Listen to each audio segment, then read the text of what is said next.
This is Comic Geek Speak, episode 1563, Heroes Con 2015. Welcome to the show. I'm Brian Chrisman. This past weekend, Adam the Murd Murdo and myself made the drive down from Reading, PA to Charlotte, North Carolina to go to what is my favorite comic book convention, Heroes Con. Always a wonderful time down there. Shelton Drummond and his crew put on a great show. And Adam and I had a great time, did a lot of talking to creators and some listeners, and did some shopping.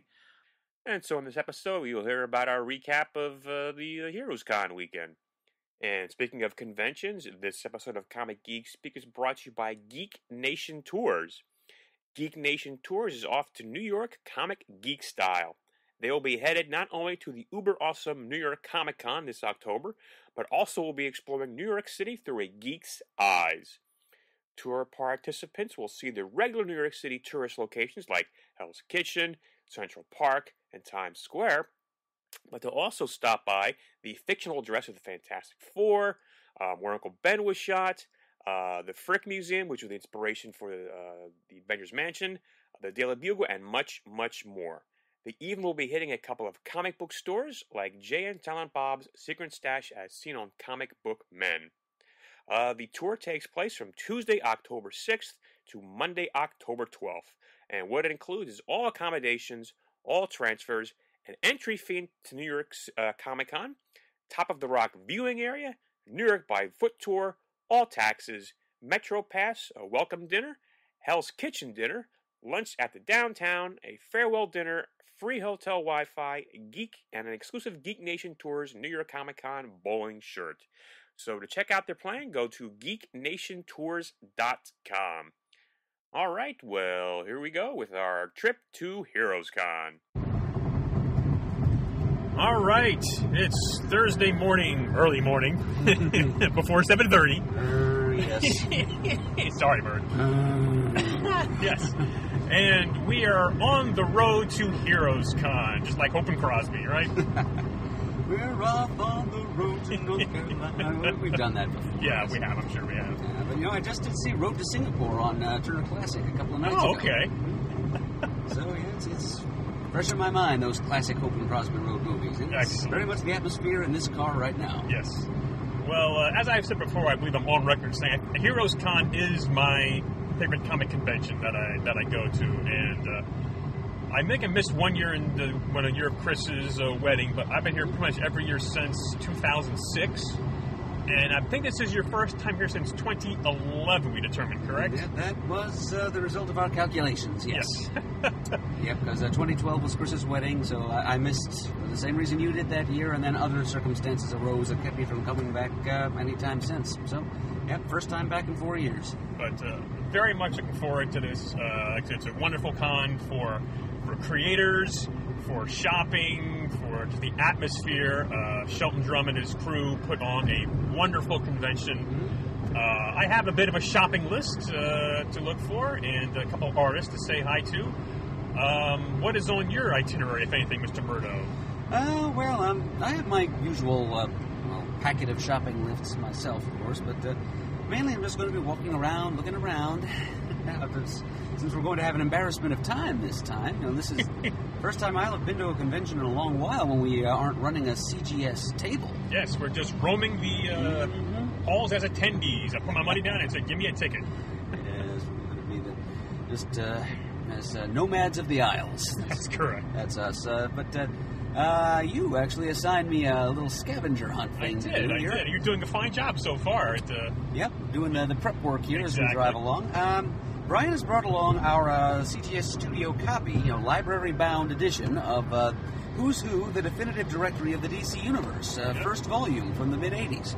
And we're trying to go around getting signatures from as many different creators who contributed to that first volume of Who's Who as we can. Yeah, we were much more diligent in the past, but have fallen off on that quite some time. But, yeah, we've got maybe a dozen signatures here from years past. I think it was, Peter's the one who got this thing bound in the first place, I believe, and he's probably the one who got the ball rolling as far as collecting signatures, too. But looking here, we've got Greg LaRocque, we've got Walt Simonson, Dick Ayers, Matt Wagner, Alex Savick, Mike Grell, Len Wein, who not only was one of the primary writers, but also actually he drew the Despero entry, I've just noticed. I did not know that. Contributed as an artist, too. Nice. Carl Kiesel, Tom Mandrake, Joe Kubert, thank goodness we got him. While we had the chance, Jan Dursema, Jim Ballant, and one or two other people whose signatures we can't even decipher. But I'm sitting here now with a who's who on one knee and a printed list of all the artistic guests. And of course, I am driving. Let's make that clear. Yeah. Yeah, this is what I'm doing in the co-pilot seat. That's correct. But I've got a list of all the creators in attendance for Heroes Con this weekend, and I'm going to go around and get as many signatures on this thing as I can, so that'll help keep me out of trouble for a little while. Yes, just walking around. I'm sure I'll buy a few things. I'm on something of a limited budget, but I'll buy some things. Maybe one sketch if the price is right, and several cheap comics, I'm sure. Yes. And just, shaking hands, talking to folks.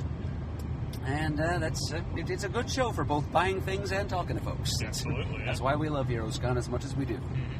Have you had a chance to look at the program schedule yet? Well, for panels and such? Yes. No, I have not. Okay. I usually let that be a surprise. Okay.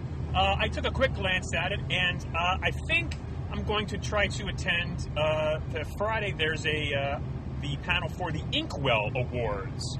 It's awards for comic book inkers. It's been at Heroes Con for several years. I always remember when I go to the art auction on Saturday night, they always recap the winners. I think Bob Almond is very heavily involved in that. And so I think I'm going to attend that ceremony this year. I believe Mike McCone and Mark McKenna, I believe, are the MCs. And I've seen those guys at con before, and they're quite fun to chat with, and hope to see them have a very nice, lively panel.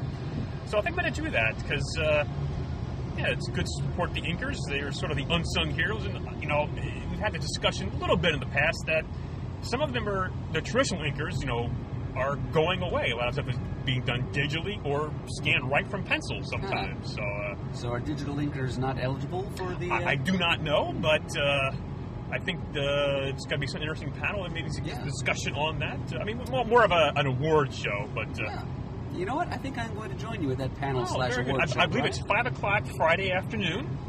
Gives us enough time to peruse the hall once or twice, and then sit down, maybe have a little bite to eat before or afterwards, and then enjoy the panel. So, well, we've been told, by no less than Eric Nolan Weddington of Tomorrows, who's going to be present at this convention as well, that when we do our own award show, the Best of Awards on CGS, we don't.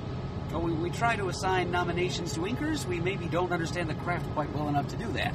So maybe going to an award show that's for nothing but inkers, we can take a few notes and we'll improve our nominations for the coming year. Absolutely. Knowledge is power, I always say. It's great to learn. The more you know. Your body grows bigger, your mind was flower. It's great to learn. Because knowledge is power. Oh boy, here we go again. So a lot of stuff going on here. A couple of... happening. I think Stan Lee is coming Saturday. That could be quite interesting. And, face front, true believers. That's correct. And I was looking through. Peter the Rios, who very much takes care of our Twitter account, was doing a lot of tweeting about Heroes Con the last day or so. And I had not remembered that Steve Bryant is coming, and it's his first Heroes Con. Is he really? Yeah, so it'll be interesting to see how his first adventure down here to North Carolina. I hope he does very well. His name is not even on this list. Oh, must be a late entry. Must be a late entry. Otherwise, you would definitely know that. But a lot of familiar faces and new faces. Always like seeing new artists out here. We don't know their work, or creators. And, it's a good convention to get some face time. Now I know there'll be long line for certain creators. I remember Matt Fraction and Kelsey DeConnick had a huge line last year. Of course, that was around the time of Sex Criminals coming out, and I think they have some giveaways with that. They actually have a panel, I believe, down here at the show for their books and what have you. But, Fraction and Zdarsky are both going to be here. Yes. So very looking forward to the convention. I have some back issue shopping to look for, and maybe we'll get some chats for you. We'll update you along the way. So that's us signing off. Sign off, Murd. Sayonara. All right. All right, we've arrived. Murd and I are now in the convention center. Yes, it's awfully quiet. Here in the air-conditioned recesses of the center itself. We picked up our tickets, and as we were walking to pick up our tickets, this very large gentleman walked towards us. I mean, the only guy in the area, and he recognizes. He introduces himself as Big John, and he's not exaggerating. Hello. Hello, here I am, and it's nice to be here for the first time ever, and it's great to meet you guys after all these years. You're at a disadvantage because I know both of you well, and you don't know me at all. Well, we're learning a little bit about you. That's right, Getting to that's know right. you, getting to know, So etc. since this is my first time on the show, your first question is always, what's my first comic? How'd you get into comics? And my first comic was I moved from New York City to the middle of nowhere in Maine, a population of about 7 during tourist season. Wow. And that culture shock was dramatic, and perhaps I was looking for a friend or something, and I chose Peter Parker. I went to the store and I bought Amazing Spider-Man 102. I probably selected that. I had watched his cartoon in the 60s, and I'd watched the other Marvel cartoons in the 60s. So, of course, Batman now TV you're show. saying if you're watching in the 60s, you're dating yourself like you're a little bit of a older statesman. That's right. I could probably be carbon dated. And Count the rings. So I probably selected that one because if you recall, there was 1 month comics were 15 cents. And then in that 1 month, they went up to 25 cents. We talked and about the this, I following think, on month, the show, they yeah. went back down to 20. They went down to 20 cents, right? And so that 1 month, every title across all of Marvel was 25 cents, and that was the 25-cent biggie. That was when Hugh fought Morbius and the Lizard. That's when he got rid of his extra arms that he got at the end of issue 100. Mm-hmm. And I got home and I read it again, and I loved it. And I went back to the store on my bicycle to see if they had any more of these Spider-Man comics, and I found 104, which meant 104 was the new issue, and 102 had just been sitting on the shelf. Right. But I, of course, grabbed it because it was fatter, and that was it. I fell in love, and I have been buying Spidey ever since. And after I got older and less wise, and Had more income. I branched out into becoming a full-fledged Marvel zombie. I now collect every Marvel comic. I have slightly over 18,000 Marvel comics. I have almost every one ever published. And Now, Marvel or Timely also? no, So you start with FF number 1? FF number 1. Yes, Okay. yes. I have the Marvel Masterworks trades of the Golden Age Cap and Golden Age Samara, so I dabble that way. But I doubt I'll ever be that wealthy to dabble in Golden Age. So I fell in love with Gwen Stacy along with Peter. I don't know if you guys can relate. When I bought 121, No, and here's my story. Listen to this. Oh, okay. How horrible this is. Okay. I buy 121 with, of course, zero warning. Right. No internet, no trade magazine, Right. no previews, nothing. And I just innocently, another delightful afternoon reading Spider-Man, and Gwen is killed, and my world is crushed. I'm 13 years old. I didn't think this happened in fiction, or in real life even, Mm-hmm. And I was hoping against hope that she was alive somehow, and she was just unconscious, and I was waiting, and of course, with the vicissitudes of the market back then, I missed 122. Oh, I geez, didn't yeah. get it from my one store in town. So I'm waiting and getting more and more impatient, and I didn't even know the frequency of them, so I didn't know whether I missed it that week or not, I just went twice a week and missed it, or they never even got it. Back then they just didn't necessarily get every title. Right. So then I get 124, and the splash page is the funeral. Not only Gwen's, but Norman's. Right. And because I didn't know Norman was dead, because that happened in 122. So I didn't get 122 to see Norman dead and to see that Gwen was really dead. I didn't get that for about 15 months because it was just yard sales. There were no comic shops. There was no internet. You couldn't just get it. Now, did that frustrate you at all? Oh, of course. Yeah, it really did. But you stuck with it. I stuck with it for a while, but and also that was when they changed from Romita's art to Ross Andru's art. And now I have a great deal of nostalgic affection for Ross Andru. But at the time, when as far as I was concerned, Romita had been the only artist ever, or Romita on Kane. That's right. You didn't even see Ditko. You went right in Romita. That's right. So when they changed the logo on the cover, Gwen was dead. They changed to Andrew. I quit. I quit collecting comics for about 14 months, and Gwen got me back in. I was walking around, and that's right. Wow. Issue 148. I walked in the store, and I thought, my friends were buying candy, whatever. I thought, well, I'll just go see what Spidey's doing these days. And I go to the spinner rack, and there's issue 148 148, and it's a long shot.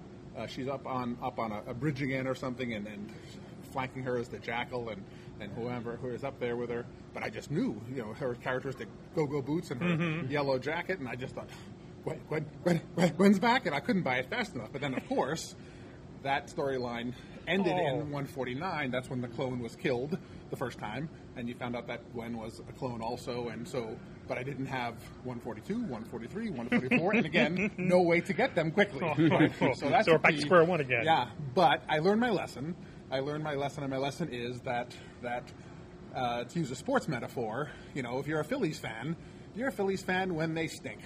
And you're a Phillies fan We prove that every day, John. This year especially. And then you're a Phillies fan when they win.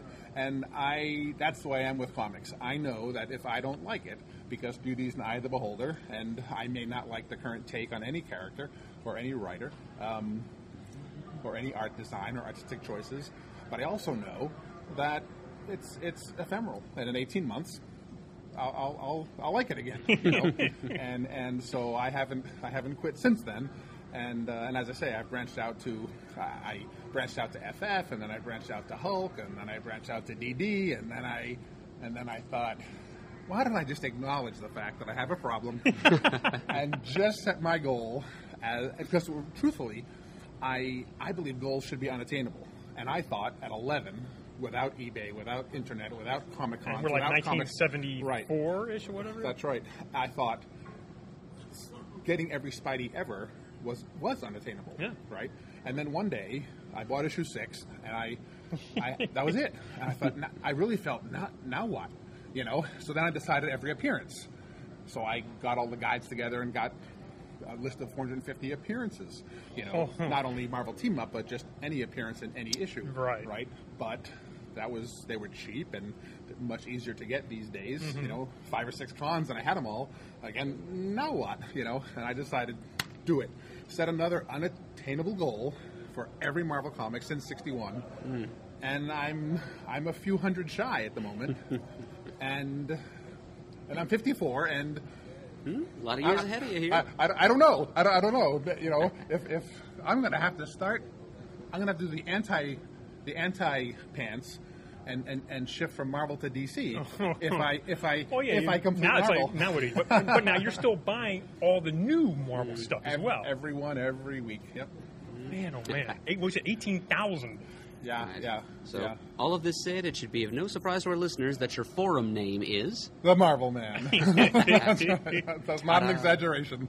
And ironically, even though I've been such a fanatic my whole life, I didn't learn the phrase a Marvel zombie until that series came out, just 10 years ago or so. And everyone's like, oh, and the Marvel zombies, you're a Marvel zombie. And I thought, a what? It's not that surprising. In cultural studies, it's what's called an exonym. It's a name that's applied to a certain group from without. Okay. It's a name that was given to Marvel, single-minded, dedicated Marvel collectors by people who read other things. Who weren't, right. It was kind of a term of derogation. Derision, perhaps? And of that course, too. And I've never traveled in. That's why I love your show, and I envy your friendships, because I've never, even to this day, I've never had the luxury of traveling in a circle of comic fans. And it's always been a very isolated hobby of mine. And so even if I was with other Marvel people, we might not have heard it, right? Because the derision would only come from DC people or others, whatever, right? But I didn't have any. I had a circle of friends. I don't want to sound too pathetic, but none of them were comic fans, just by chance alone, So ironically, I've been a Marvel zombie since '71, but I didn't know it until about 10 years ago. So where do you call home right now? I'm just outside of Lynchburg, Virginia. Okay. And this is your first Heroes Con? This is my first Heroes Con. I've been to many, many regional cons. I've been to New York twice and Philly Wizard World back when it was bigger, back when Wizard was still going. Yeah. But mostly I'm a veteran of the local cons at Best Westerns and those are some great places to get deals. Started, yeah. And But these large ones, as you know, they have their own appeal. And, Oh, yes. And I'm getting to meet Stanley on Saturday, and Very nice. I hope my heart can take it. Hope his heart can take it. Till then. That's for sure. The guy's 92, I think. Yeah, and probably could outrun me. Anything else looking forward to con here besides filling your back issues? I'm looking forward to back issues, stocking, meeting Stan, as always, shaking the hands of creators and thanking them for providing me with a ridiculous number of hours of entertainment during my life. And yeah, comic prices are high these days, but you can read it 20 times and you can cherish it forever. So to me, it's still worth it. And so I always like to stop by and because as you've mentioned on the show many times, this could be the last opportunity. That's true. I mean, not only for the old timers, but but for there are creators who as we know have died in their 40s recently, right, in recent years. So it's you never know, and I love to stop by and just say thanks. Well, thanks for stopping by and seeing us outside. That was tremendous serendipity. Answers the word I'm looking for. Yeah, serendipity works very well there. It's exactly what it was, and you're the first friendly face we've encountered and here. it lets you know that your fame precedes you. No, I stop recognized it. you guys Stop from a it. block away. It was a stench probably in the heat down here in North Carolina. It was either the sight or the stench. We weren't saying anything, so it wasn't our voices. I'm sorry if you think I was walking over to mug you. I was like, who is this guy? Why is he walking towards me? He's a very big guy. Wearing a tie-dye Hulk T-shirt. He's a big pussy cat. Luckily, I'm wearing the uniform, so you knew I Yes, was a true yes. believer. All right. Well, John, I'll let you get on to the rest of your stuff. I don't know what we're going to do right now. We'll probably just reconnoiter and get a plan of action because it's only Thursday. We still have 24 hours before the show opens. And, yeah, so there you have it. We'll catch back with you probably tomorrow. Okay, All thank right. you. Thanks, John. All right, Heroes Con is open. Day 1, Friday. Pants on the floor. Actually, Pants is in a chair sitting on the floor talking to Miss... Pants on the floor. That's how you start. Well, yeah, that's what they are. These are Pants on the floor interviews. I'm here with Mr. Tom King. How are you doing, Mr. Tom King? I am ecstatic to see you, man. I haven't seen you in a long time. I have so much to ask you. We have to talk Letterman. We have to talk Grayson. We have to talk. We have stuff to cover. What do you want to talk about first? All right. Did you read Grayson 8? Did you read the last page? No, because here's the thing. You gave me, the first issue you gave me was the Future's End, Grayson. Yeah. At Baltimore. And I read it twice before I saw you again. I read it on the way home from the train and the way back. And I told you, I loved it. That was a great issue. You gave me issues 1 and 2 there. I didn't read them at the time. Didn't read well, them. let me finish. That's okay. It's not like we're friends. It's not like you read comics professionally. No, I'm not a professional. I'm an amateur. I don't get paid for this. I'm going to give you $1 right now. Oh, jeez. But through the various cons I've gone through... You don't make money off this whole CGS thing? I thought you guys were driving Ferraris and... I drive a 2005 Dodge, what the hell's the model that... How do you afford to live in beautiful Reading, Pennsylvania without making big dollars? That's what I'm saying. You have no idea. But anyway, bottom line is I picked up the rest of the issues up to issue 7 in dollar bins. Dollar bins? Yeah. My comics? Yeah, but...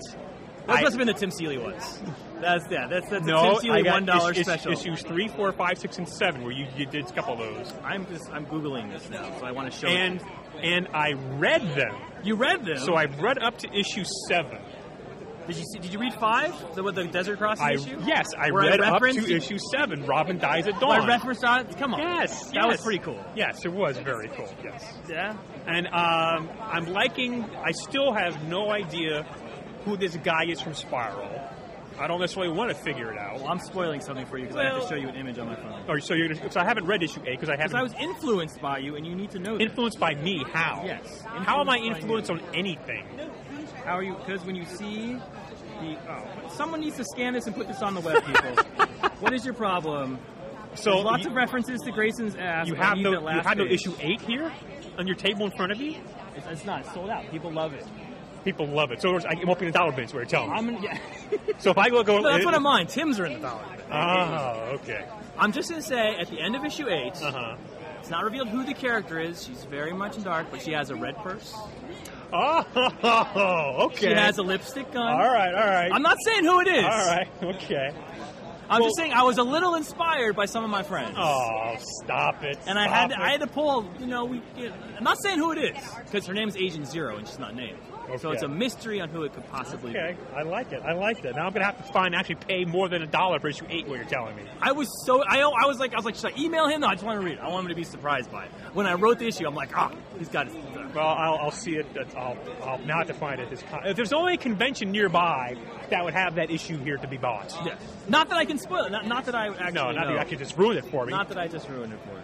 So let me ask you a few questions for you now. All right, fine. The Omega Men recently came out. Now, this actually I did order through DC. I broke down and bought a DC You ordered comic. it? I ordered it through DC. Now, I haven't got it So yet. you paid money for this. I have. Which is sending my kids to college. I pre-ordered it. I'm going to tell them. I'm going to name their scholarship fund the Pants on the Floor Scholarship Fund. But I haven't read it yet, so I don't know What? whether. What a shocker. I haven't got my shipment yet because I get them once a month. Oh, okay. See, because this came out, 2 weeks ago? 2 weeks ago. See, I haven't got it yet. I won't read it for another 2 weeks right now. There's expedited shipping. I know that, but that costs more money. I thought you had that big CGS checks coming in. Again, you're under a big disillusion, or under a big... You're wrong. Like Porky Pig. That's how old we are. Porky Pig referencing. How has the fan reaction been to that you've gotten for that? Very good and very nerve-wracking for me, because this is like a book that I'm pouring my heart and soul into. So every time I read a review, it's kind of like, oh, did they get it? You actually read reviews? Yes, I do. I read reviews. Okay, I know you're one I of those guys. shouldn't. Okay. I know I shouldn't, but I don't. And I read. I'm very weird. I don't read my own interviews. So once I interview, I won't listen to this because I'll be horribly embarrassed about what I said. So that's why well you should be. Yeah, as well I should be, exactly. That's why I can be honest with you, because I know it'll just go into ether and won't affect my brain at all. Okay. But I read. Yeah, I read reviews because I want to know because people. It's important to get feedback. That's what makes comics great. Is that the layer between the fans and the creators is so thin. Right. And it's unlike any other medium in that way to me. It's like postmodern in that way. Like we can react to the fans, and the fans can come up to us, and I love Mad Men, but I'm never going to meet Matthew Weiner and be like, oh man, I don't know about that ending. You're against Christina Hendricks. No, I know. Chris and I are like this. I'm not mad. Stop I just can't get in with Matt. Yeah, no. But comics, if you like, you can reach out to me and Twitter at me, and I will see it and read it. So I want to make sure I'm responding to where the fans need. Okay. Oh, yeah. Now, and there's Jimmy Aquino of Comic News Inside. How you doing, Jimmy? Keep walking, sir. Keep walking. I did my first interview with that guy when I was absolutely nobody. He had me on my show. And now I'm like, just nobody. I'm not absolutely nobody. That reminds me, there's actually, I believe, a DC panel tomorrow. Why are you not on that panel? There's a DC panel I'm not on? I believe so. I mean, look at the program. I mean, I'm not on it because it's a stinky panel, and I'm not stinky. It's a stinky panel. Yeah, that's a panel for nerds. As I'm looking at it here right now, I'm pretty sure it's a DC Comics panel. Of course, now I can't find it as I'm talking to you here, live and in color. Anyway, speaking of DC Comics, I came across a little interview that you, Tim Seeley, and was it Michael Jenin. Okay. Yeah, I think it's something different, but I call it Janet, and I think I should be in charge of it. Where you're talking about Grayson, and I see that in about 4 hours from now, you're going to be doing some live tweeting. Do you know about this? I read about it. I'm at a con, you notice. I noticed and that. I have to go back to my hotel room and live tweets. I'm nervous as all heck. You can't do it from right here? No reception? I know. I need more than my thumbs. Oh. I got to be on a keyboard. Okay. To do it, right? I can't, because it's going to be, because Tim will be on the keyboard, he'll outrace me to the questions. And I'll get the crappy questions. You're like, how do you spell Grayson backwards? And I'll be like, Tom, you take that one. And he'll get like, what's the philosophy behind your book? And like, oh man, I don't know how to spell Grayson backwards. I thought that was kind of a neat thing. Yeah, well, all the kids are doing live tweeting right now. Yeah, exactly. Hashtag Tom King, hashtag HeroesCon, hashtag need more than thumbs. It's very formal though. It's very weird because you gonna be wearing a suit and tie? Yeah, no, of course. White gloves, just like I am right now, as far as you people are concerned. Mm-hmm. And I have tons of hair on top of my head. Like DC hires. I'm going to give some secrets away. Don't tell anybody. I would never. DC hires a consulting firm who comes to you and treats you like you're somebody special and not just. Well, you are somebody special. Oh yeah, absolutely. I've been telling people. I mean, I know CGS. I dropped that with them. They're like, hey, Pants, come to this meeting. And so so there's like a page procedure I have to follow to log on so I can be there, and so they can add like little Twitter things, and it's all very complicated. And this is my life now. The consultants consult me. You could go back to the CIA and kill people if you want. What? Who told you that? Wasn't me. You did. I killed no man or woman. All right. All right. Well, we'll have a little off-the-air chat next. Was there anything else you want to let the listeners know about? Oh, CGS listeners, if you've bought Grayson, thank you so much. If you give it a try, give Omega Men a try. It's heavily influenced by CGS. How is that possible? Wait, I'm going to tell you. This is very true. Okay.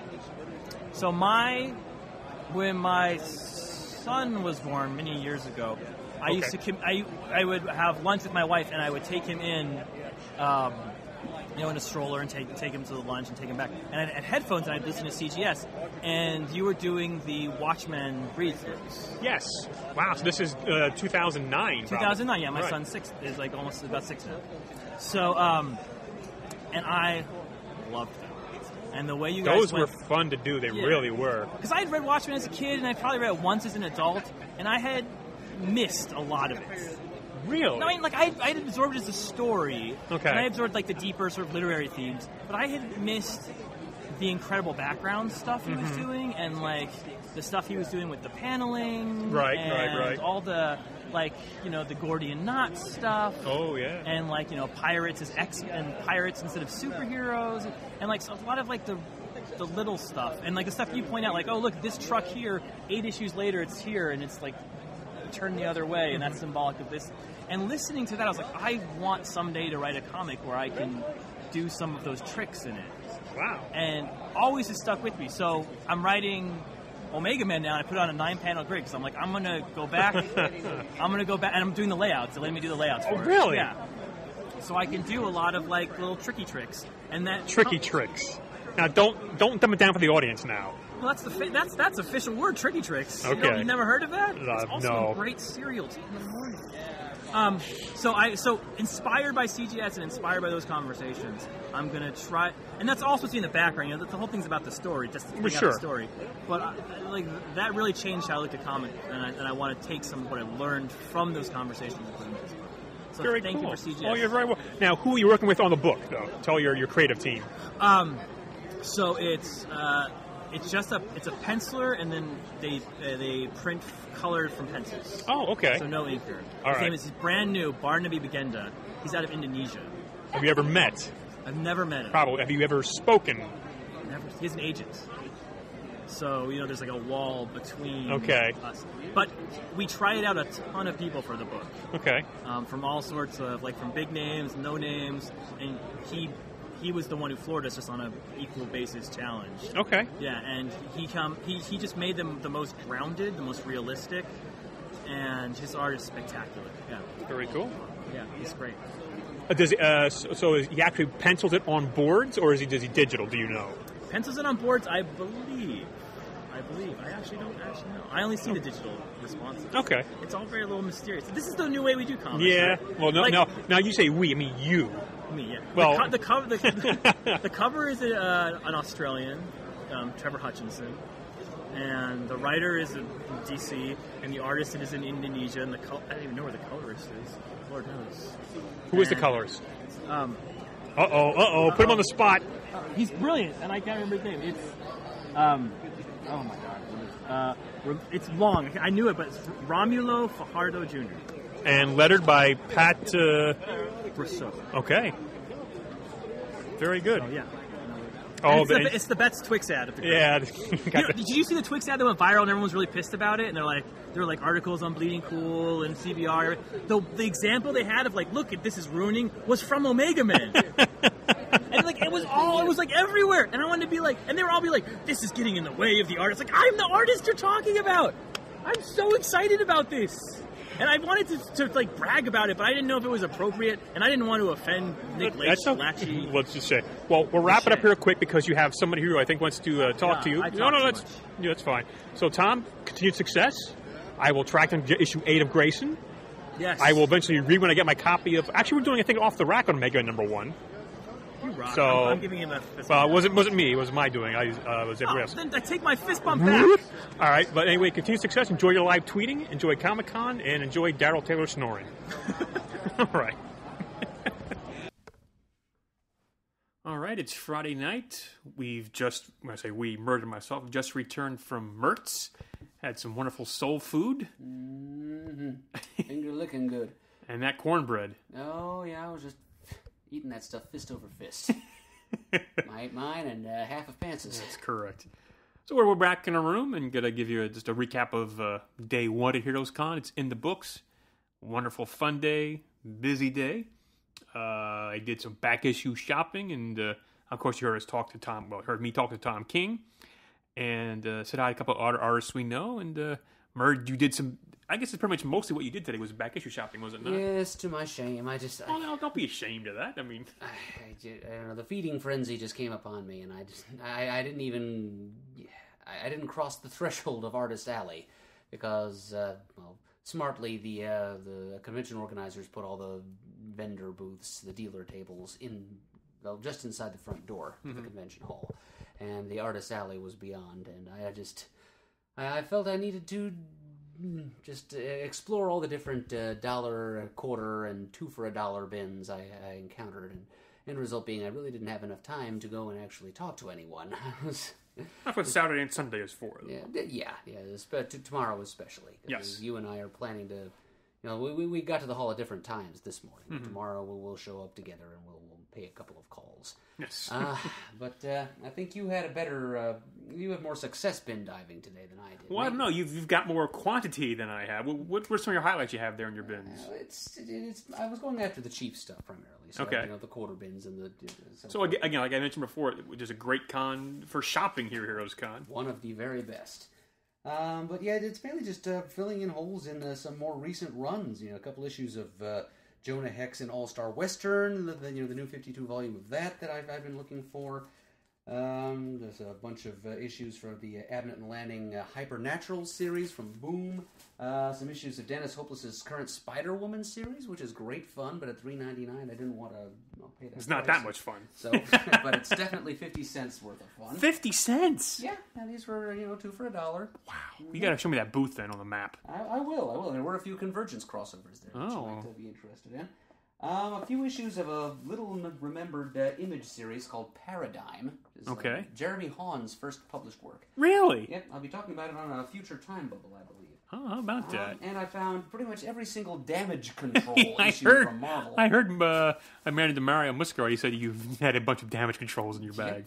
All of them, pretty much. well, not the Civil War tie-ins or whatever, but from the late 80s, written by Dwayne McDuffie. Okay. So it's 3 4-issue miniseries, and I got them all for $6 total. Nice. A couple of old issues of Shazam. Probably the jewel of the day is this copy of Amazing Spider-Man Annual Number 10, introducing the Human Fly, later swatted by Scourge. Ooh. And a Marvel team-up issue that I needed. Oh, very nice.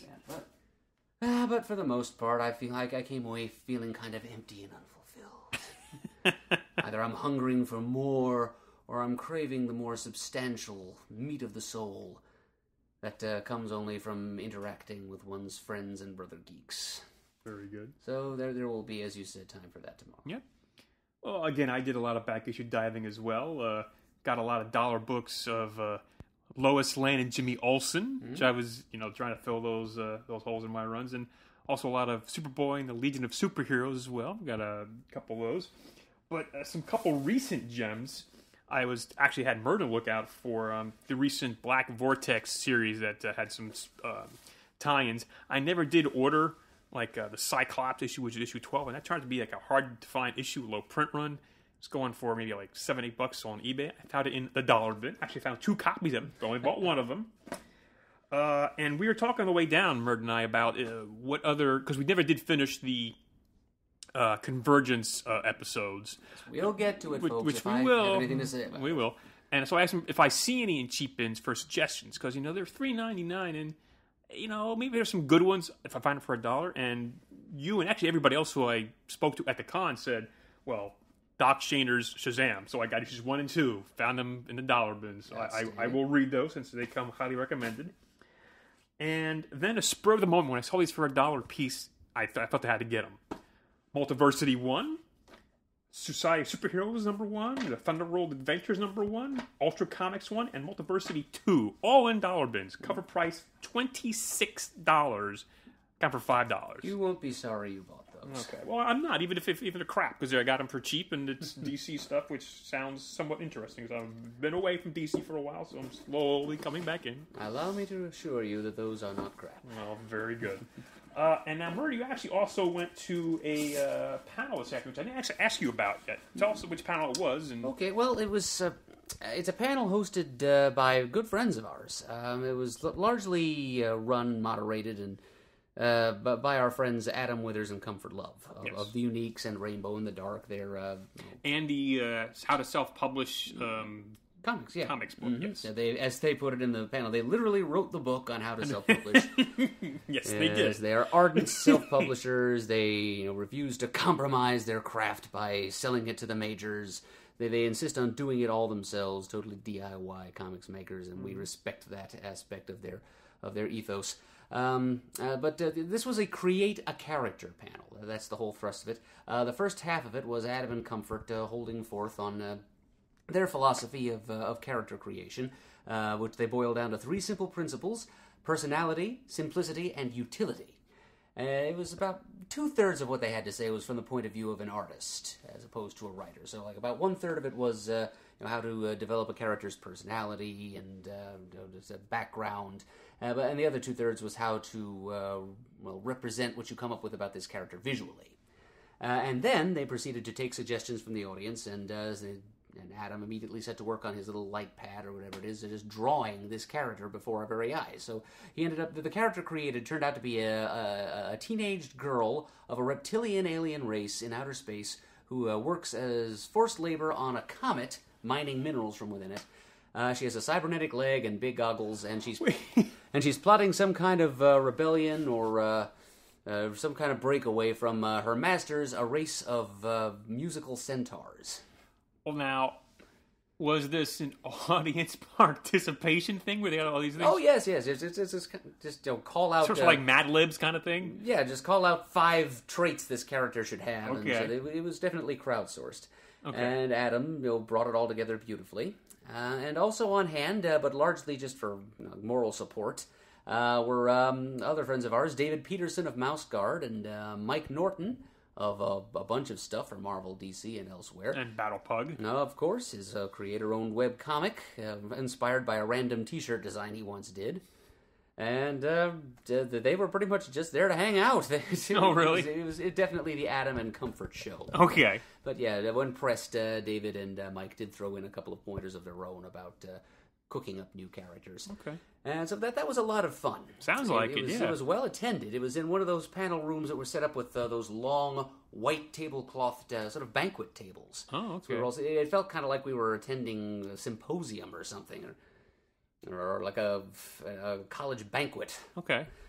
So yeah, good atmosphere, and it was much more full than the panel that the two of us attended immediately afterwards. Yes, which was the Inkwell, which we mentioned on the way down in our ride, that we wanted to attend a panel room for the Inkwell Awards. Mm-hmm. It's about the inkers and their craft and recognizing them, and I thought it was a good panel to attend. It sounded interesting, and trying to always learn, because I think we've mentioned in the past that sometimes we do struggle with even like when we have our own nominations for the CGS Awards, like who to choose for inkers. Mm-hmm. Although I would like to point out on a personal note that my nominee for CGS Best of 2014 Inker, Jay Lyston, actually was nominated by the Silver Inkwell Society for a couple of things.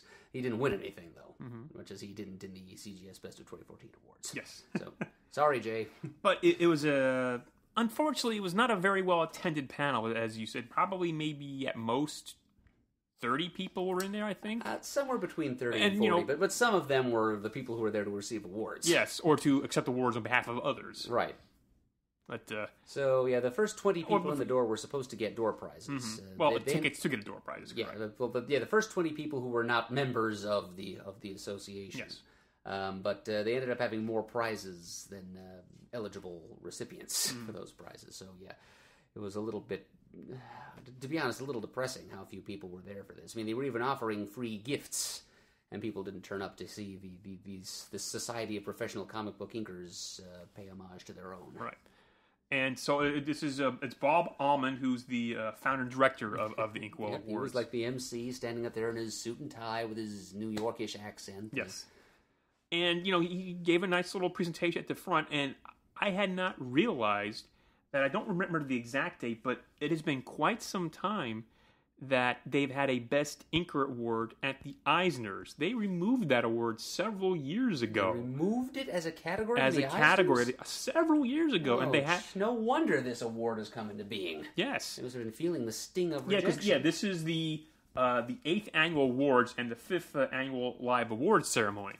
So, yeah, it might have been even a little bit longer than that they haven't been in the Eisners. I mean, the Eisners have, like, teams of, like, best, pencil artist teams, but there's no individual award for the inkers. So that was, brought up, and when I heard that, my God, I didn't even realize that.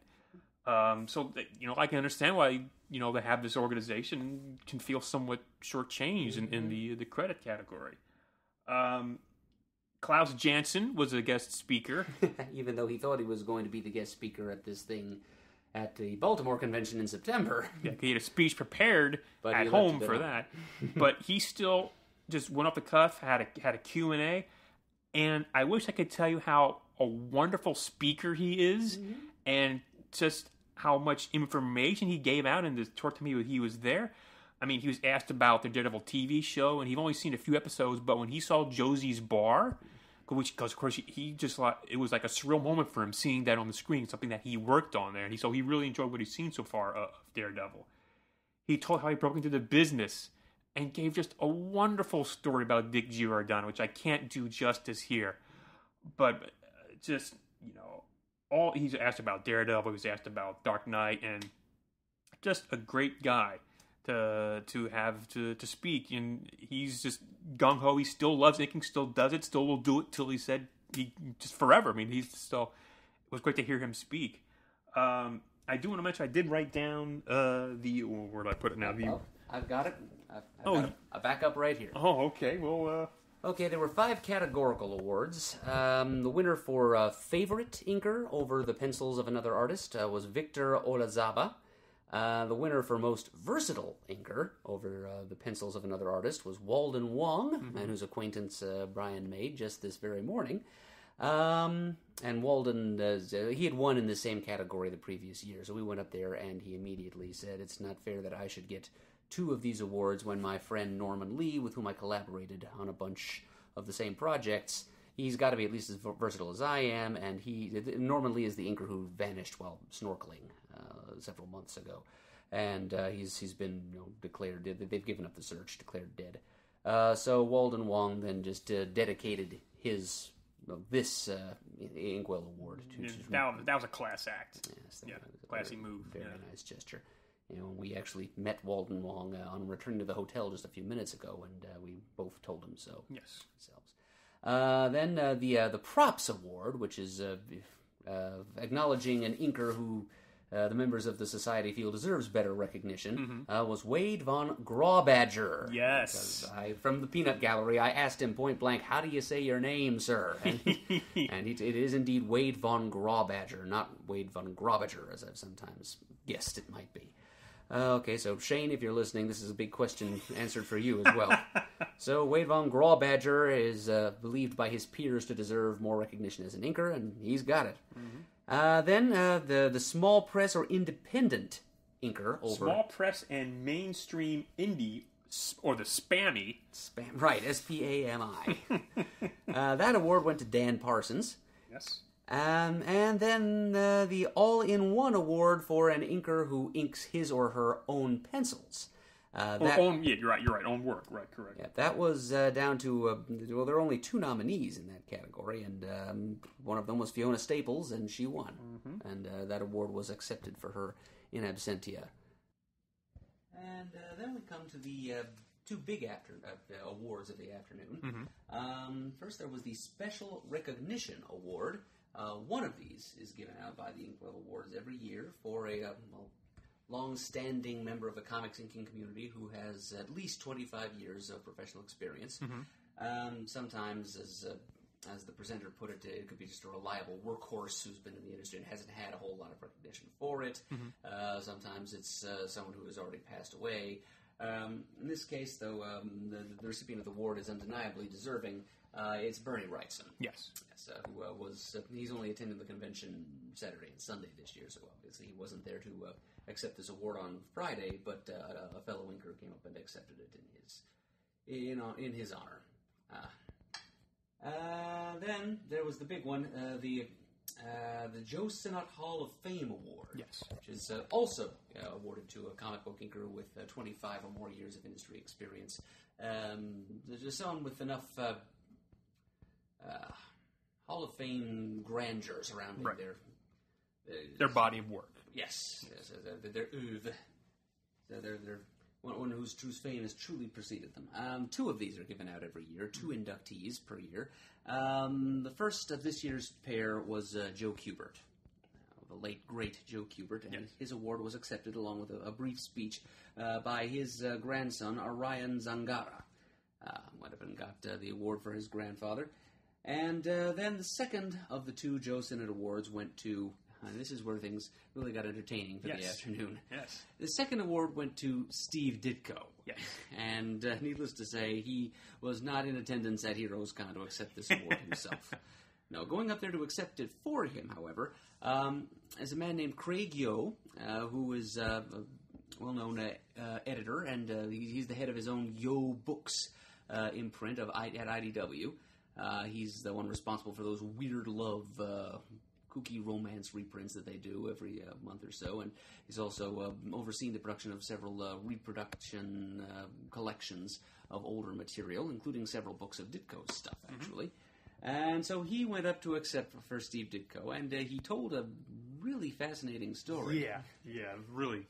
Captured the imagination, and Shane, your ears should be pricking up here too, because this is a story that bridges the world of comics and Muppets. Apparently, Craig Yo was, at one time, quite a few years ago. We figured at least 25 years ago, probably 1990 or earlier. Because it involves a living Jim Henson.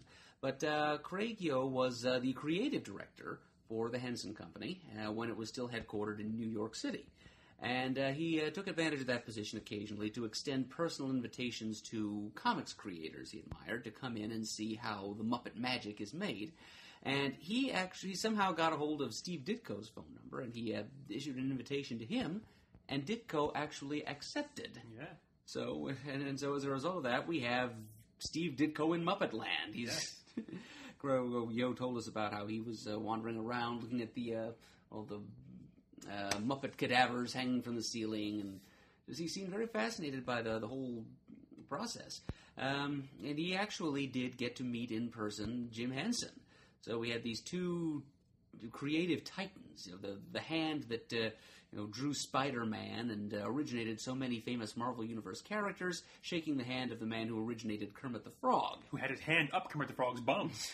And these 2 hands shook one another, and the owner of neither hand was really all that impressed or interested necessarily. They each had other things on their minds, but to Craig Yo, it was a kind of a surreal watershed moment in his life. Yes. So there you go. Steve Ditko and Jim Henson once met. Imagine that. Yeah. And after that, the gem of a story that Craig Yo shared, he went on to read the terse little letter that Steve Ditko sent. More than Craig thought he'd get from Ditko in response to the news that he had received the Joe Sinnott Hall of Fame Award. It was something to the effect of, "Dear Craig, I don't care about and have no interest in awards. I don't believe that any committee or other grouping of human beings is qualified to judge the quality of the work of another human being.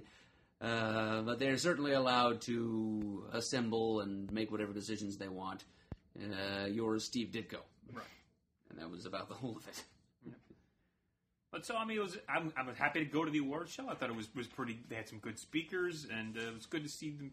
I had no idea that they were out of the Eisner Awards as an individual category. And I know Bob Altman mentioned he keeps trying to lobby for its return every year. Yeah, it's really shocking. Yeah.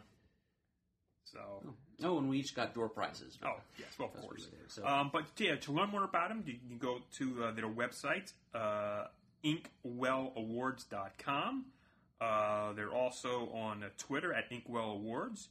And they have a Facebook page for Inkwell.Awards where they, update you on all the goings on with in the industry as far as the inkers go. And all the award winners who were there were very humble and just, really loved their craft. And not that it's a bad thing, but they're all about, pretty much the pen and ink. They don't really, at least the award winners who were there aren't really digital, and they just, like their hands dirty, literally, except for Fiona Staples, Ditko, and, Joe Kubert, who's obviously deceased, all of the award winners were there. Yeah. So, and as you say, they were very humble about it, and Walton Wong, of course, deferred the award entirely, and choosing instead to dedicate it to his fallen friend, Norman Lee. So, that was a really cool panel. So up next is Saturday when Stan Lee makes an appearance at the Heroes Con. So it could be a crazy day. Plus, it's generally busy anyway on a Saturday. Throw on Stan Lee to the mix, and all bets are off. So we're going to... Look out, Charlotte. We'll probably get back to you at some point after the festivities tomorrow, maybe before or after the comic auction. So there you go. All right, it's Saturday morning. Heroes Con's just open. We're on the floor with and I say we, it's me and Mr. Murdo. Say hi, Mr. Murdo. Hi, Mr. Murdo. With the wonderfully talented Jamal Igo. Good morning, sir. Hi, guys. How's it going? Very good. My usual question, how was your first day of Heroes Con been? It was actually pretty good. It was not that I was surprised it was good, because Heroes is usually a good show, but this is my, I think, 4th or 5th convention in the last couple of months, so I'm sort of like...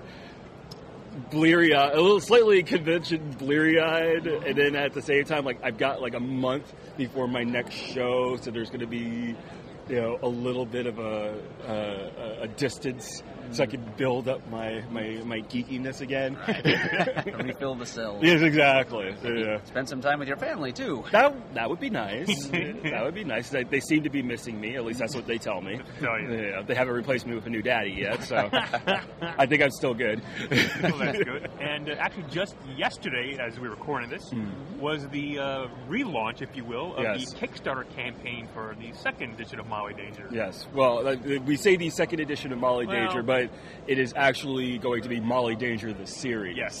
So, well, yeah, you talk about it. You're the man. You know all about it. All right. Well, basically the idea is I've decided that instead of simply just doing the hardcover album similar to Book 1, and for those people who don't know, Molly Danger is a 10-year-old superhero who's been 10 years old for the last 20 years. So she's a possibly immortal, superhumanly strong 10-year-old who acts like a 10-year-old but has 20 years of combat experience. So we did the first book. It's a 9x12 hardcover graphic album.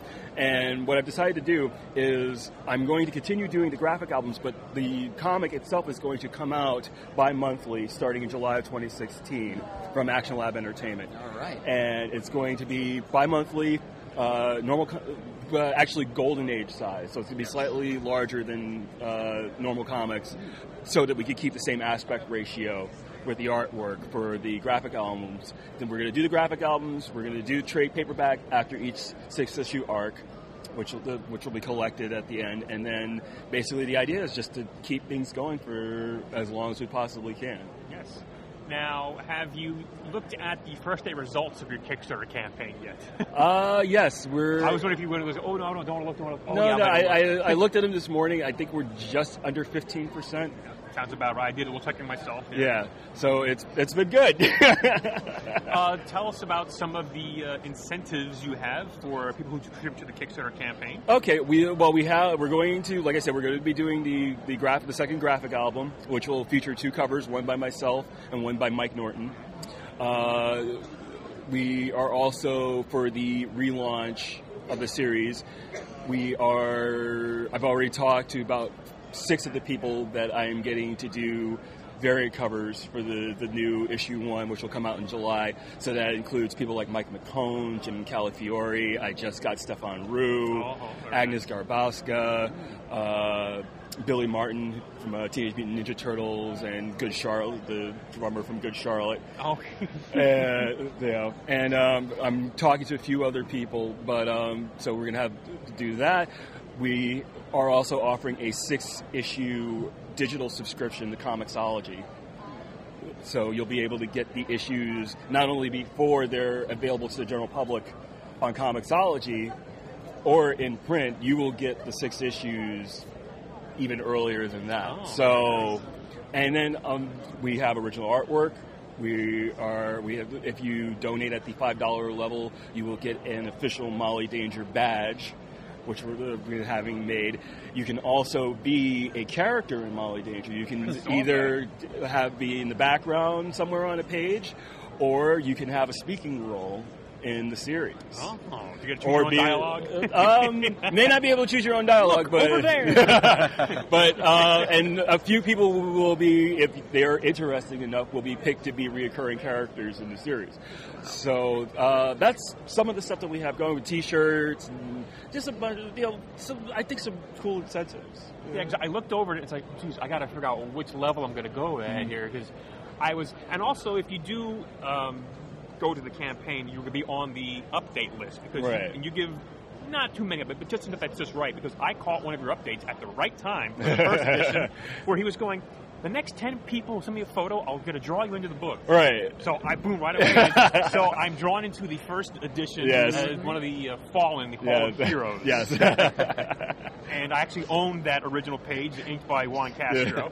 I actually have a second page from the first issue. There was a scene, I believe the young boy Brian is his name? Yes, Brian. With him and Molly Danger having a nice conversation. She was all getting teared up. That was a very emotional scene, so I have that page as well. Oh, very cool. I'm glad we went to a good home. Oh, yeah. You have a few pages from that also in your campaign as well from the first volume. Yes, well, Juan has been very gracious to donate some artwork from the first book. Yes. So it's like, now if I'm in the Fallen Hall of Heroes, I can't really be resurrected, can I? Well, you're a little thinner now, so we could probably figure something out. That's a good segue. My goodness. Yep. Since this is audio only and people at home can't see you, Jamal, let us compliment you on what the success you have had with the Atkins diet. The Atkins, please. I did Atkins for 2 weeks. I wanted to kill myself. So how long it's been since I've seen you? Yeah. Well, what did work for you then? It's a modified version of Weight Watchers called. It's an app that I got on iTunes called iTrack Bites. It's very similar to Weight Watchers. Okay. But I started first. For those folks at home, I have lost about 113 pounds in the last year. Outstanding. Basically, I started changing. It's been like this whole lifestyle change. I just started changing what I eat, how I eat, the portions that I eat, and then I started working out on a regular basis. And now I work out 6 days a week. I run 5 miles 6 days a week, and and just keeping it going. So it's been good. It's been good. The funniest part is I think this is probably the first show that I've been at where it's been long enough since people have seen me. There's like a few people there's been long enough that people have seen me where they don't recognize me at all. Like, it was really funny because Steve Bryant, I go up to Steve Bryant's table yesterday, and I'm like, "Hey, Steve, how's it going?" He's like, "Hey, how are you?" And he's got this look on his face like, "I'm trying to remember who you are," and he goes, "Michael?" It's like, are you kidding me? It's Jamal. He's like, oh my God. No, we've had a good laugh about it a couple of times since I saw this morning. It was like, and then this guy over here. Hi, I'm Michael. I don't know if you remember, but yeah, it's really funny. There's still like I've walked past like people who've known me for like 20 years, and like I haven't said anything to them yet. Like I'll walk up to them sometimes during the show, but like I walked past Brian Stelfreeze on Thursday, and he looked right at me, and like there wasn't a glimmer of recognition. Just you're a new man. Yeah. But you're the same wonderful person we know for so long. I hope so. I'd like to think so. Inside. Yeah, I feel the same on the inside. I just fit in smaller clothes now, much smaller clothes. So how long is the Kickstarter campaign going to be up for? It started June 19th. It started June 19th. It's going to run until July 20th. Okay. Which is the day after my birthday. Well, happy birthday in advance. Thank you. I know what you're getting this year. I hope from your lips to God's ears, believe me. But yeah, that is the plan. But it's all part of a much larger thing. We've actually announced it already. Action Lab is doing its first crossover with the superhero titles. It's called the Actionverse. And starting with Halloween Comic Fest this year, we're doing a Molly Danger, Midnight Tiger, Stray one-shot crossover that's written by myself, Vito Del Sante, and Ray Height. Ray's doing the layouts. Sean Isaacs from Stray is inking. And Ray is doing some of the artwork. And then the actual Actionverse crossover begins in 2016. That's going to feature First Hero, Molly Danger, Stray, Midnight Tiger, and it's a big universe expanding super crossover. Characters from Fracture show up. Fracture will play a part. Fracture, Virtue plays a part. Even though Virtue supposedly died in the second Fracture miniseries, Virtue plays a part. I wonder if they could dig out the old Mercury and the Murd somehow, get them working. Well, that's kind of like the Earth 2. Yeah. I know. I know. We know people who know people. This is true. Hey, the door is open. I'm sure we could probably stick them in somewhere. But we started working on this around July of last year. And all the scripts are already written, artwork's being drawn. It's not even coming out until like the beginning of 2016. Plan ahead.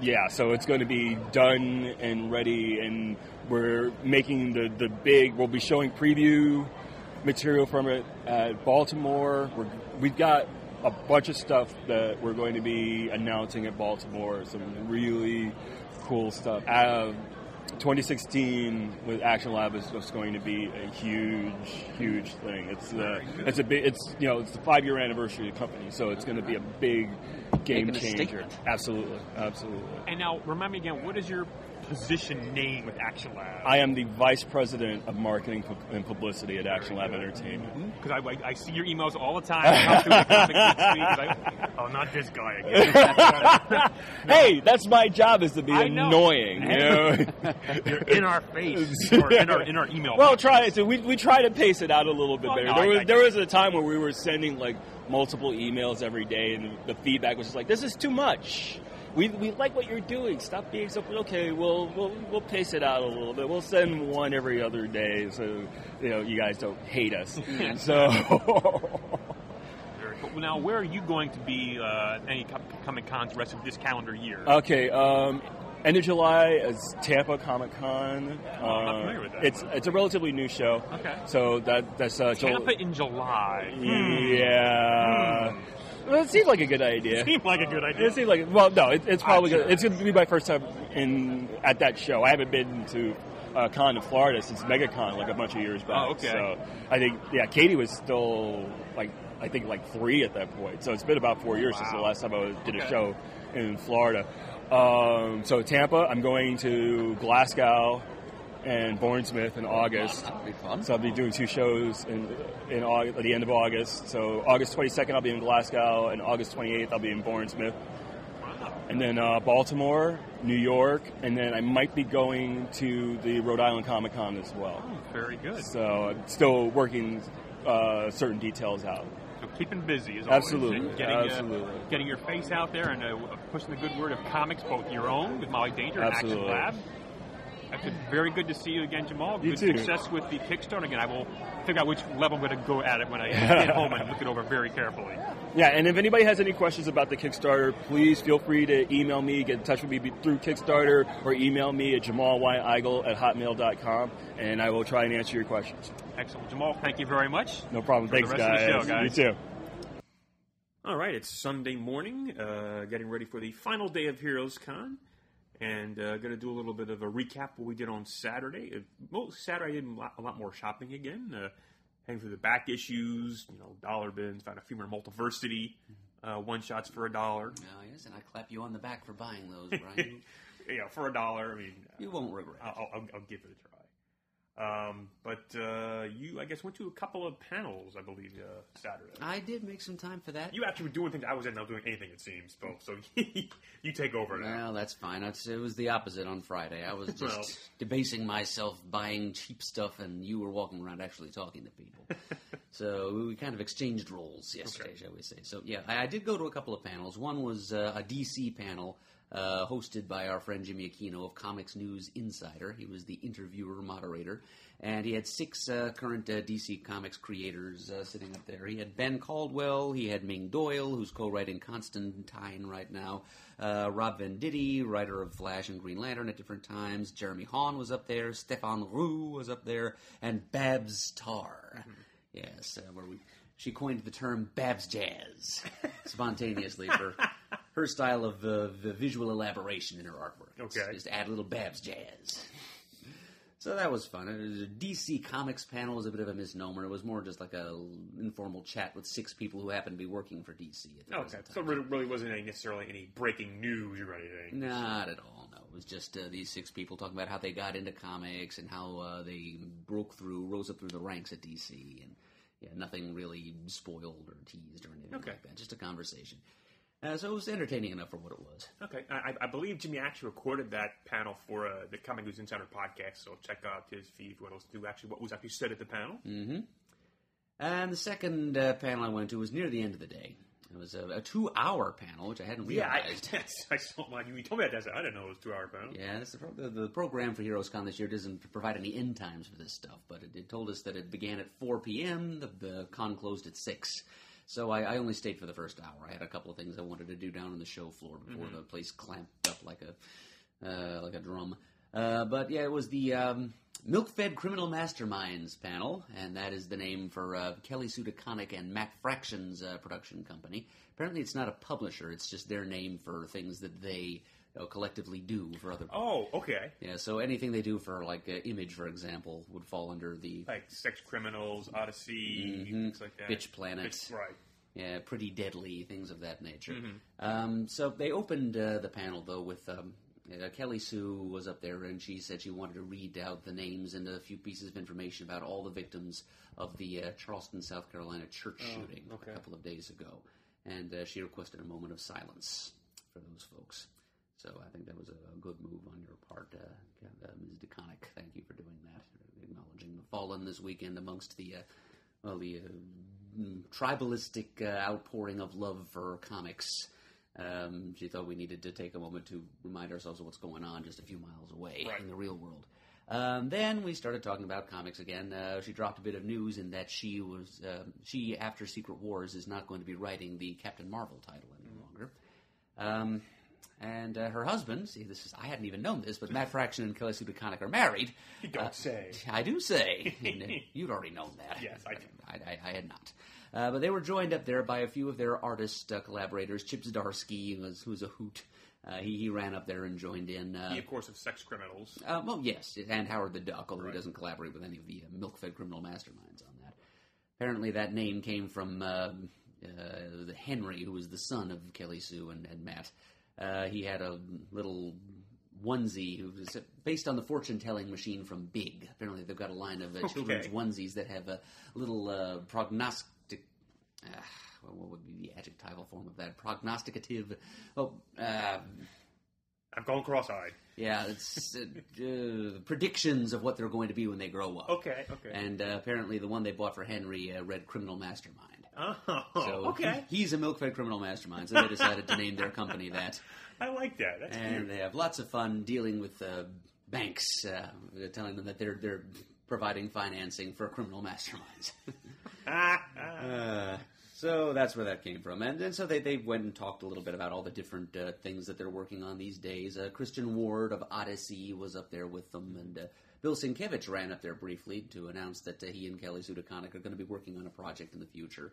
The working title, it sounded like DeConnick said it was going to be Legion White. Something ending in the word white. So that could change by the time it actually comes to print. But so there's something from Kelly Sue DeConnick and Bill Sienkiewicz on the horizon.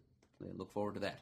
And then about halfway through, they stopped talking about themselves and the series that they've been doing. And all the while, they were asking little trivia questions about the things they've been doing and offering silly prizes to people, including a foam finger with the middle finger extended, which ties into one of the books that they put out. I don't even remember which one, but Somebody walked away happy with that. I'm sure Probably they displayed did. on his fist. And I think the whole second half was just going to be Q&A. Oh, okay. So, I don't know if I missed some entertaining times, I'm sure. But a 2-hour panel, like, yikes, a hootie. yeah. So I stuck around for the first part, and I got to see those two, Deconic and Fraction, playing off each other, and with Zdarsky and company along for the ride. Okay. Very good. Did you do any other shopping at all on Saturday of any interest? I didn't shop in the vendor section. I did go around Artist Alley, though. Ah, okay. Paid respects to some friends. Matt Petz was there. He used to be Coma Robot on our forums. And I picked up the latest edition of War of the Woods. It was a Zuda Comics competitor. It's like animals fighting aliens. It's like Wind in the Willows meets War of the Worlds. Okay. And also something called The Leg, which he colored. It's an indie graphic novel about the severed leg of General Santa Anna. This is something that happened in real life. He lost a leg in battle, and he ordered that it be buried with full military honors. And the premise here is that several years later, like most of a century later, in the 1930s, it rose from the dead and had adventures. Okay. It's bizarre. But Matt was actually nominated for an Eisner for coloring this thing. Really? I did not know that. Wow. So congratulations to him for that. And he got married this past year, so congratulations to him for that, too. So I had to buy a copy of that. Sure. Considered a wedding present. Made some more of the rounds then. I saw Steve Bryant and Martin Piero of Cosmic Times. They were sitting right next to each other, having a gay old time, just conversing with one another. I had a nice long conversation with them. I picked up a copy of Steve's Undead or Alive Ashcan preview. It's his swamp creature thing. Right. I talked to him about that at C2E2 when he was getting it on the Kickstarter, which unfortunately did not succeed. Yeah. But he's working up other ideas to get the material to the peoples. Cool. So I picked up a copy of that, and Martin gave me a couple copies of his company's Metal Locust title gratis, so thank you, Martin, for that. I saw Mike Norton, got a copy of Battle Pugs Volume 3, because Battle Pug Volume 4 is been solicited now in the last preview, so somehow I missed Volume 3, so I want to know what's going on when Volume 4 comes out. So thank you, Mike, for providing that. Saw Jay Sternitsky from Denver out there. He's not having a very good day. He didn't sell a single thing yesterday on Saturday. So a few vendors are a little worried about that. It could have been the Stan Lee effect, because Stan Lee was here Saturday. It might be. It brings people into the hall, but it doesn't necessarily draw their attention to anything else in the hall besides the man himself. But anyway, it's always nice talking to Jay. He's an intelligent and animated fellow. Yes. And he made the trip out here. As far as he's concerned, this is a vacation. Right, and it's Paper... What's the company? Paper Dream? Okay. I think that's the name. Yeah, they do the short stack, the adventures of a superhuman plumber, right. and Rollo, the nuclear-powered pacifist robot. Ideas, some of the offbeat concepts that they're providing people in their comics. It's Jay and his brother Drew. Yes. And Eric Nolan Wethington, of course, of Tomorrow's Publishing. Yes, we actually went to dinner with him and his family last night. That was very nice. Mm-hmm. And Big John, the Marvel Man, was with us, too. Yep. And then after that, we headed over to the art auction for Saturday night. I did not last very long because I was quite tired. I did make a look at all the art that was there, but didn't hang around for the start of the auction. But actually, Murd, you made it pretty much through most of the auction. What are some of the highlights, if you will? Well, let's see. There were about 106 pieces of art on offer. Wow. And you were right that they never get started on time. I mean, it was a little after 9 when they finally started the bidding. I think only about a dozen things broke the $1,000 mark as far as the bidding goes. The average was like $200 or $300. Okay. Let's see. So David Peterson had a big mouse guard piece up there, so that was one of the bigger netters. That was like $3,000, I think, for that, or maybe $35,000. There was a Phil Noto piece that went for a lot. It was a rendering of some science fiction thing I didn't recognize. Brian Stelfreeze painted a Princess Bride image, Princess Buttercup with the Dread Pirate Roberts in the background. That was about $3,000. Scotty Young painted in acrylic. I did see that one, the Spider Gwen. Yeah, the baby Spider Gwen. So that was like $2,800. Bab Starr contributed Supergirl and Superboy. sort of flirting. I remember that one. That was with the white T-shirted Supergirls, I recall. Right, and the black T-shirted Connor Kent. Right. So that they tried to start the bidding at 1,000, but the crowd wasn't having it. They had to drop it back down a bit, and then the bidding took it back up to about 1,100. Okay. I think that's what it sold for. Okay. There was a piece by Andrew Robinson of Hellboy Meets the Scooby Gang. That was $4,000. Wow. That for most of the auction, that was the highest netting piece. I think Scotty Young took that one home, actually. Oh, really? Nice. Yeah, I think one of the smoking jacket crowd might have been egging him on a little bit. But the highlight of the evening. I should. Well, before I get to that, let me throw out a couple of mentions to other friends of ours. Adam and Comfort. They're a very big Batman jam piece. Oh yes, Batman. A bunch of his supporting cast members. The headshots of many of his villains in the background. Yep. Lots of little bats flittering around. Mm-hmm. It was about 40 inches wide. Yeah, it's it was a big piece. That sold for $500. Oh, nice. It probably deserved more. Yeah, it sounds like it. Yeah. Yeah, we're just going by quality of work as opposed to name recognition. Right. It deserved to go for a little more than that. Yeah. Dave Wachter's Swamp Thing. Cradling the skeleton of Alec Holland in his arms with a flock of doves in the background. Very pretty piece. Dave ended up spending hours more on it than he'd originally intended. You can tell that some love went into it. It said something. There was sort of a narrative involved in it. It sold for $450. That's not too bad. Yeah, I think Dave would have liked to see it go for absolutely, yeah. Because, by the way, the money all goes back to Heroes Con Fund for the next year's show to pay for talent, hotel, airfare, that kind of thing. Right. It used to go to charity, but then they realized that they kind of needed it to keep the show going. Right. So there was one exception, though, and I'm glad you brought that up because the other thing that tied the Scooby-Doo meets Hellboy piece at $4,000 was a Spider-Man and Black Cat black and white drawing that had been done by Jeremy Dale. Okay. Yes, who died this past November. Yes. So it was announced that whatever was bid for that piece would be donated to Jeremy's widow, Kelly. Oh, okay. So that went for $4,000 also, and it nice. all went to Mrs. Dale. Very nice. That was a very nice gesture, too. And Art Adams did a Man Thing black and white drawing, which was displayed on the wall near Dave Wachter's Swamp Thing. Personally, well, it's an Art Adams. It was just an extreme close-up of his face. It's beautifully done, as you'd expect of Art Adams. But really, I think that Dave's piece had a lot more... You could tell that a lot more love went into it, a lot more care and attention.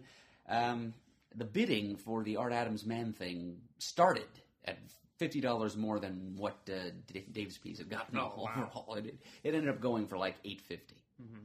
Yeah, so that was the last. I stuck around just to see how those two would play against each other. It's interesting to note. So then I was at that point with about a dozen things left on the block that I called it a night and just came upstairs and went to bed. But the big thing, the big news here, the record setting, and there may have been something else that happened at the end. There was a huge portrait of Christopher Lee that had yet to be bid on. Oh, that's right. I think they were saving that for the last item. Okay. I don't know what happened with that. But Mark Brooks, whom we just met randomly in the lobby of the hotel. Oh, that's right. I remember from talking to him in London, but we saw him outside. I just met. Yeah, Walden Wong was introduced us. Yes. So he had done a big White Queen painting, which I think he mentioned offhandedly to us. Yes, he did. In the lobby. Big, full-color thing, White Queen sitting there, legs splayed apart and her hands covering her groin region. That sold for a record-setting, Heroes Con art auction record-setting for a single item bid of $15,000. What? $15,000? That is what I have just said to you, Brian. Oh $15,000. God! For the White Queen's crotch. Oh. Wow. I'm speechless. Oh my goodness. I didn't recognize the winner. Smoking jacket? He was not wearing a smoking jacket. Okay. Wow, very, very good. Well, again, that all goes back to the Heroes Con Fund to help, keep the show going like we talked about. That'll pay the way of a few creators. Absolutely. Well, very good. So, exciting times down there, yeah.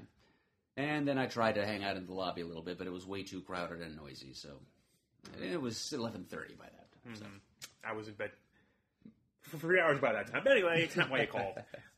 So anyway, last day Heroes Con, going to do a little last-minute shopping, maybe last minute helloing and goodbying to everybody, and then whirlwind trip through the aisles just to say goodbye. And then they have to head home. So we may check in at some point later today, but just want to give you a feel of the con. Again, the dates next year in Heroes Con are June 17th, 18th, and 19th. And as we always say, if you're anywhere near the area and you're a comics fan, this is really a really good show to get to.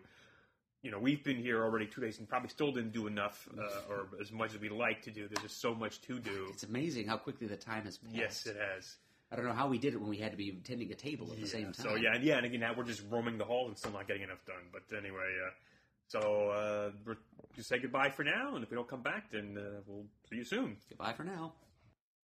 All right, just want to throw a quick postscript on this episode. Adam wanted me to mention that he did get a couple of autographs on our bound edition of Who's Who. We got June Brigman, Roy Richardson, Pat Broderick, and Klaus Janson to sign our book, so that was very cool.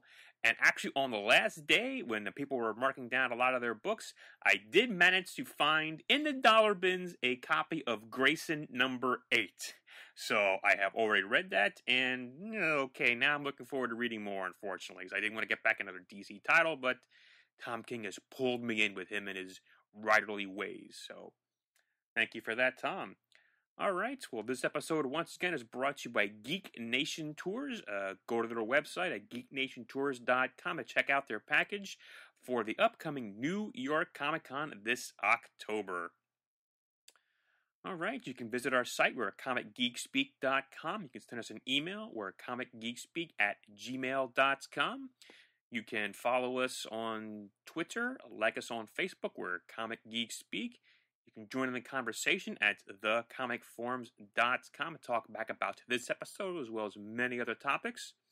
We want to thank everyone who contributes to the show. We really appreciate it and could not do without you. And as always, we're uniting the world's mightiest heroes, one listener at a time.